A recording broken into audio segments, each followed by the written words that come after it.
बिस्मिल्लाहिर्रहमानिर्रहीम। अस्सलाम वालेकुम। क्या हाल है, कैसे हैं आप सब? उम्मीद करती हूँ आप सब खैरियत से होंगे। आज मैं आपके साथ बहुत ही आसान सी चिकन कढ़ाई की सिंपल सी रेसिपी शेयर करूँगी। आपने वीडियो को एंड तक देखना है और रेसिपी को अपने अच्छे से फॉलो करना है। चलिए आप बनाना शुरू करते हैं। चिकन कढ़ाई की सिंपल सी आसान सी रेसिपी आपके साथ शेयर करूँगी।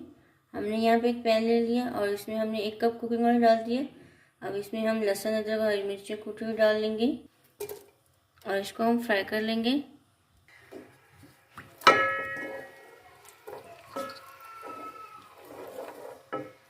अदरक को हमने फ्राई कर लिया। अब इसमें हम चिकन डाल देंगे।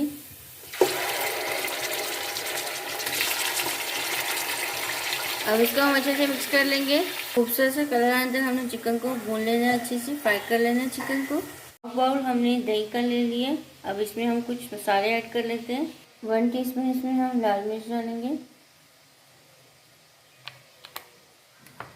1 टीस्पून इसमें हम लाल मिर्च डालेंगे। 1 टीस्पून इसमें हम पिसा धनिया डालेंगे। 1 चम्मच हम इसमें नमक भी डाल देंगे।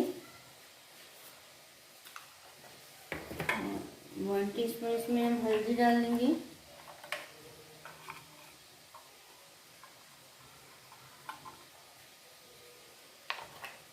और इन सबको हम अच्छे से मिक्स कर लेते हैं।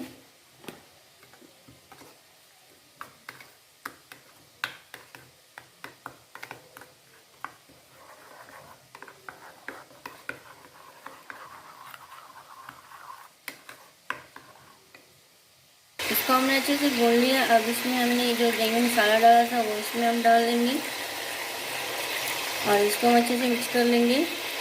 2 से 3 मिनट इसको हम दही के साथ अच्छे से भून लेंगे। चिकन को अच्छे से भून लिया। अब इसमें हमने 3 से 4 अदर टमाटर ले लिए, वो ग्राइंड कर लिए थे, वो इसमें हम डाल देंगे और इसको हम अच्छे से मिक्स कर लेंगे। हमने इसको अच्छे से मिक्स कर लिया। अब इसको हम कवर करके हल्की आंच में चिकन को पकने देंगे अच्छे से। मज़ेदार सी चिकन कढ़ाई बनकर रेडी हो गई है। अब मैं आपको इसकी फाइनल लुक की तरफ लेकर चलती हूँ। ये देखिए इसकी फाइनल लुक। मज़ेदार सी चिकन कढ़ाई बनकर रेडी हो गई है। बहुत ही मज़े की टेस्टी बनी है। उम्मीद करती हूँ आपको मेरी आसान सी रेसिपी अच्छी लगती होगी। कमेंट्स में ज़रूर बताना। वीडियो को लाइक और शेयर किया करें फ्रेंड्स एंड फैमिली के साथ ज़्यादा से ज़्यादा, और चैनल को भी सब्सक्राइब कर दिया करें। जज़ाकल्लाह। अल्लाह हाफ़िज़।